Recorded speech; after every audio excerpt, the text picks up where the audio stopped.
नमस्ते सम्पूर्णमा म उमेश रायमाझीको तर्फबाट म तपाईहरुलाई आज शिवपुरी नागार्जुन राष्ट्रिय निकुञ्जको इतिहासको बारेमा बताउन गइरहेको छु। स्वीकारी दिनुहोला। शिवपुरी नागार्जुन राष्ट्रिय निकुञ्ज नेपालको सबैभन्दा महत्त्वपूर्ण संरक्षण क्षेत्रहरूमध्ये एक हो।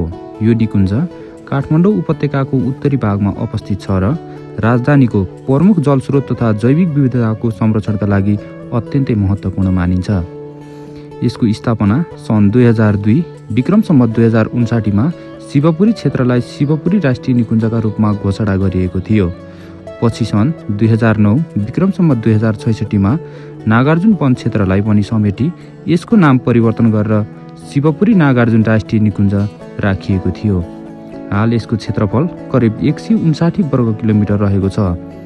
यहाँको ऐतिहासिक पृष्ठभूमि।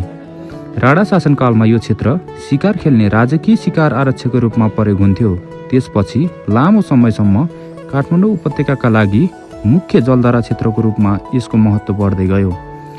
अनियन्त्रित वन फडानी, बसोबास विस्तार र स्रोत दोहनका कारण वातावरणीय सन्तुलन बिग्रन थालेपछि यस क्षेत्रलाई राष्ट्रिय निकुञ्जको रूपमा संरक्षण गर्ने निर्णय गरियो। हाल यस क्षेत्रमा विशेष गरी शनिबार बिदाको दिन घुम्न आउने पर्यटकहरूको घुइँचो लाग्ने गर्दछ।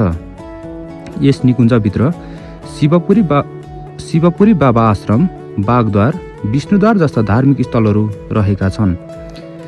बागद्वारलाई बागमती नदीको उद्गम स्थल मानिन्छ, जसले यसको सांस्कृतिक र धार्मिक महत्त्व बढाउँछ। यहाँ चितुवा, भालु, कालिज, बाँदर लगायतका वन्यजन्तु तथा सयौं प्रजातिका चराहरू पाइन्छ।